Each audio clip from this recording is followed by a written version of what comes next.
A secret can never stay secret forever, and some things, like nikah, should never be kept secret, even if it is done a second time. Even if the husband wants to keep it hidden from his first wife, and even if his intention is not to hurt or harm his children. Because while it might hurt them initially, it will cause much more damage if discovered long after the deed has been done. Aisha radiallahu anha says that Nabi Muhammad sallallahu alayhi wasallam said something to the effect, publicize or announce the nikah, that is, do not do it secretly and hold it in the masjid. Sunan at-Tirmidhi. So what happens when a secret is disclosed in an unexpected manner? When it explodes and hits the people who unknowingly surround it. For many secrets, when revealed, have a tendency to cause harm to those they are kept from. في الأوقات الحلوة عشوة يا ألفاتنا عشوة ترابطنا عشوة سعاداتنا نبدأ خطوة بخطوة نبدأ خطوة بخطوة نبدأ خطوة بخطوة أهلا هلا في. Another cold front has come through, and Ali Baba is warming himself next to the fire in the lounge when Yahya comes in deep in thought.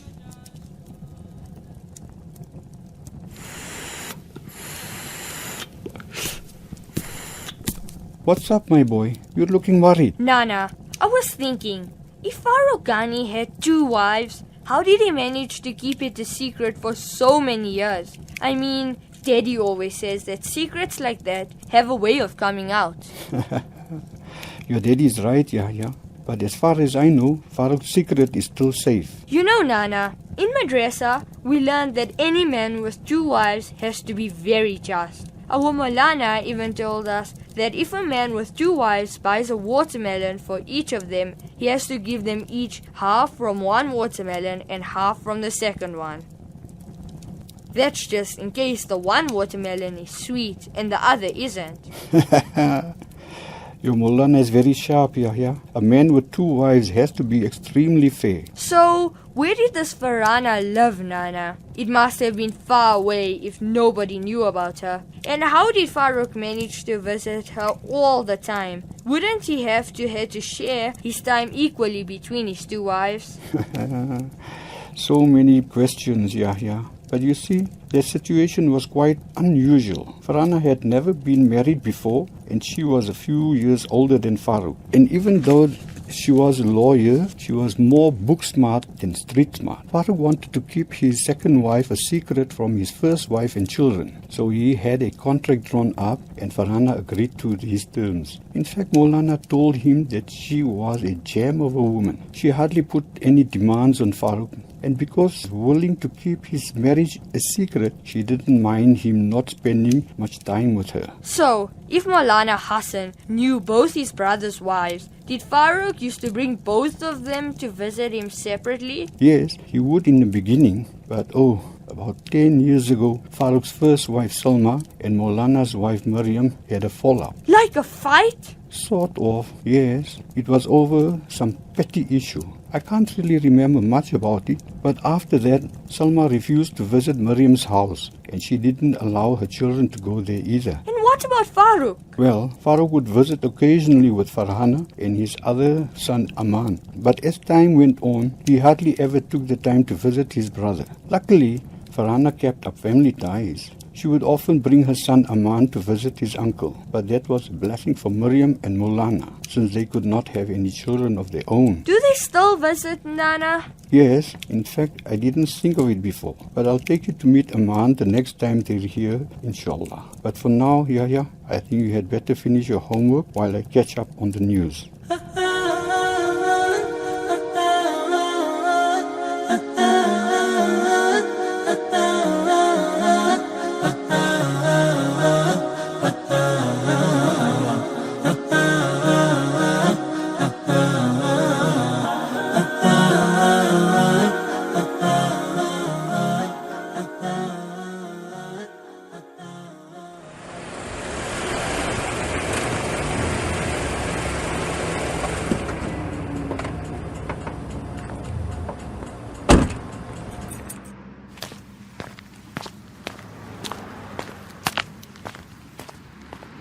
The gloom of the afternoon creeps into the evening in the grey and desolate city of Johannesburg. Farhana has just gotten back from the doctor and she is so preoccupied with the news that she has just received that she does not notice Mulana Hassan standing at her front gate.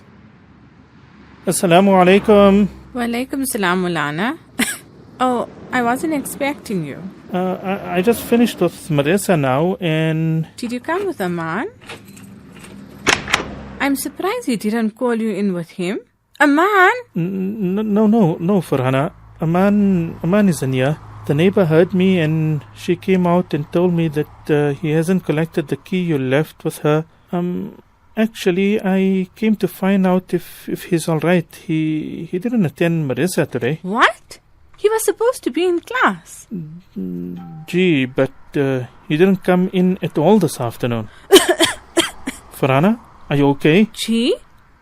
Maaf, Mulana. What do you mean? He didn't come in?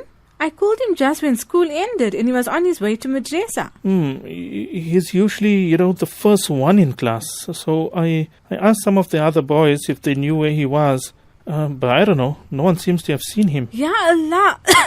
What could have happened? I usually fetch him after school and drop him at madrasa. But today, I had a doctor's appointment, so I told him to walk. And he was supposed to come home with his love club. I think you should try calling him.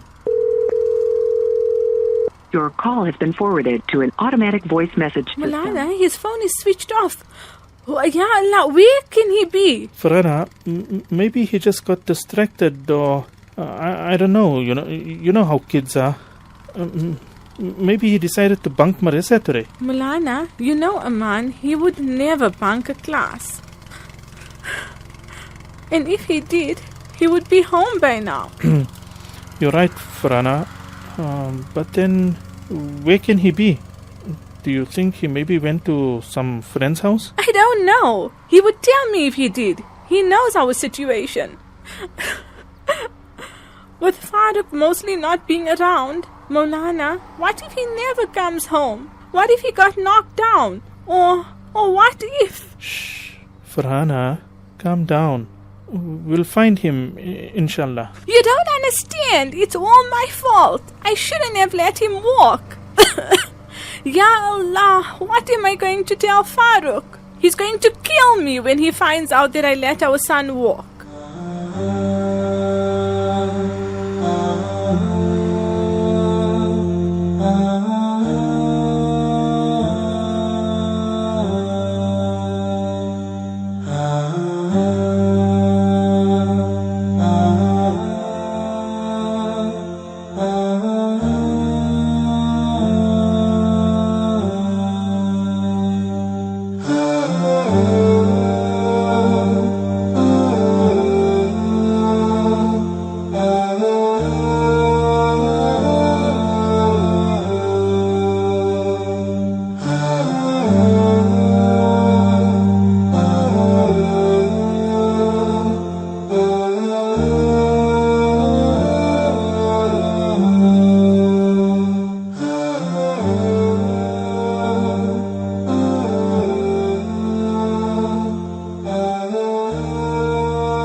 أشهد أن لا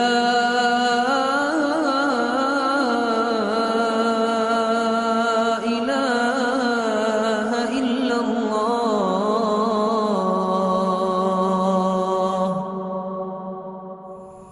Maulana Hassan calls Farhana's sister Rubina to come and sit with her while she tries to contact Amaan's friends and teachers to see if any of them have seen him. He makes it back to Fietas in time to lead the Maghrib Salah in the masjid and then goes home where he explains the situation to his wife Maryam. Oh, Hassan, this is just terrible. How are we going to find Amaan? I don't know. I thought we could call the cops. But Farhana says Farooq will be very upset if we get the police involved. Yeah, because then his marriage with Farhana will be out in the open. I think at some point, it's definitely not going to be a secret anymore. More worrying is the fact that, Amaan is missing. Farhana is going to have a hard time explaining that to Farooq. Yes, but Maryam, I think there might be a link between the threatening phone calls Farooq's been getting and Amaan going missing. Yeah, Rab. Hassan, do you think maybe Amaan has been kidnapped? Now, who's that? Wait. Let me go and see. Assalamualaikum, Hassan Papa. Maulana Hassan is stunned to see his twin nephews standing on his doorstep. He had not seen them in the past 10 years, but he recognizes them immediately. He gets over his shock and ushers them into the house, where Maryam is just as surprised to see them. Subhanallah, it's so amazing to see you two. Now, which of you is Jarir and which is Bilal? No, man, I'm Jarir. This is Bilal. It's a good thing you guys dress differently. Otherwise, I would never be able to tell you apart. Come, sit down. You must eat with us. I'll warm up supper. So, boys, how have you guys been? How's your mom, by the way? Does she know you here? We are all good, Alhamdulillah. No, Mommy doesn't know we are here. We go to the gym some evenings before going to Makhalis. We are staying there at the moment, right? Gee, your dad, he did tell me. How's he doing, by the way? He was very worried the last time I saw him, about some threatening calls that he was getting. Yeah, so that's why we based at the Makhalis estate, The traveling gets a bit hectic. Dad even has his bodyguards with us all the time, so shukr, yeah, for that. So boys, what brings you guys here to Fietas this evening? Hassan Papa, we heard that you were going to be moving to Houghton to do Imamat there. Yeah, inshallah. I'm just tying up a few loose ends here, and then inshallah we'll be moving. How do I go about this? Bilal was saying that you're very good at solving social problems amongst teenagers. I don't know how to put it, but something like that. I was wondering what brought you to my doorstep after all these years. So boys, what problems are the two of you having? It isn't really us, Hassan Papa. I mean, we do have the usual teen stuff going on, girls, vaping, friends. I think you can speak for yourself, Bilal. But yeah, it isn't about us. We are actually here to get some help for Nazia. What's going on with her? We think she's suffering from hectic depression. Yeah, so I was reading her diary the other day and you shouldn't be reading something as private as your sister's personal inner thoughts, Gee, I know. In fact, I only read a little bit. I mean, I know I shouldn't have, but yeah, that's what got us so concerned. I don't know. I don't know if it was a good thing or a bad thing. Hassan Papa, it seems like Naz is contemplating suicide. That is worrying and very, very serious. Have you even told your parents? You know how they are. They'll just go mental, We thought we'd come to you first. Okay, I see. Boys, look, we're going to have to get, her some help immediately. Suicide is, it's so detested in Islam, and, the person who commits such an act, they will suffer from terrible punishment. But then, depression is a mental disorder, it can be managed, and if not treated so that the patient does not think of going to such extreme measures, Is Nazia seeing a mental health practitioner by any way? We don't know. You would have, I don't know, I think you would have to ask Zaidan that. He's the only one she confides in. But Nazia is studying psychology. Why would she think of doing something like that if she understands that she's suffering? Like, I mean, she probably knows she has a problem. She probably does, but, illnesses of the mind, they can lead a person to think and act irrationally. Did you hear that? I think that must be Trevor, our bodyguard. He told us that he promised Dad he'll have us home before 8. So, does your father know you here? Nope. We just told Trevor that we are visiting an old friend and to wait outside for us. Okay, then you'd better leave. Listen, boys, let me make a few calls and we'll try and see if we can get Nazia some help. And inshallah, with Allah's help, inshallah, we'll come right. We'll be successful with this.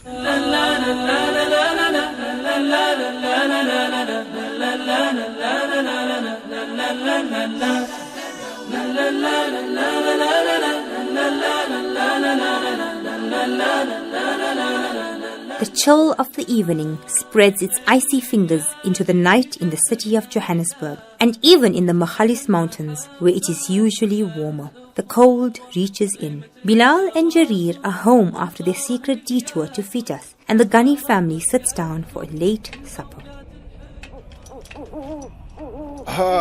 This is life. Good food, family, and a perfect mountain setting with a fireplace to keep us warm. Even when we have load shedding, I can just feel my worries melting away. I don't see anything great about this place. It's as if we cut off from civilization. I'm like so isolated here. Well, if you spend all your time sleeping in your room, you will feel isolated. Ha! There's only so much time I can spend with you lot. I miss having a social life at campus. Nothing's stopping you from going back, Naz. No, thanks. Can you imagine what will happen to my reputation if I pitch up with Thabo and Trevor in town? The boys seem to be managing perfectly with a bodyguard, right guys? It's kind of easier for us, Dad. Trevor doesn't have to follow us around all the time. He just waits outside the school. Speaking of which, why did you get back so late this evening? We went to the chum. Again? Does Trevor have to come in with you? No. He waits in the parking lot. See? That's not fair.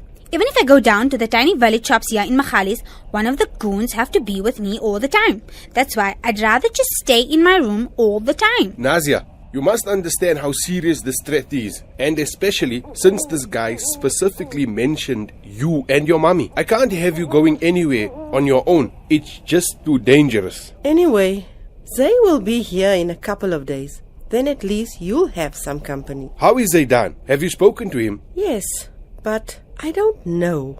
He doesn't sound like his normal self. He says he's fine there, but I can hear from his voice that something is wrong. I think maybe he's just homesick. Ha! For what? I bet boarding school is 1,000,000 times better than this prison. Nazia? Dad, that's yours. Unthinkingly, Farooq reaches into his pocket and answers his cell phone without checking the caller ID. His phone is on loudspeaker and Farooq is caught off guard when he hears Farhana's voice on the other side of the line.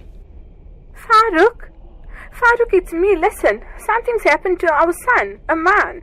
He didn't go to madrasa, Farooq. And he's still not home. I think something's happened to him. عشوة شوف العشوة عشوة فيها لمة عشوة تسعد قلبك في برنامج عشوة في برنامج عشوة لا لا لا لا لا لا لا لا لا لا. We're excited to announce that the Radio Islam app is available on Android as well as the iOS platform. Download it today. Access seamless streaming, salah times, recipes and all other features available for free from Radio Islam International.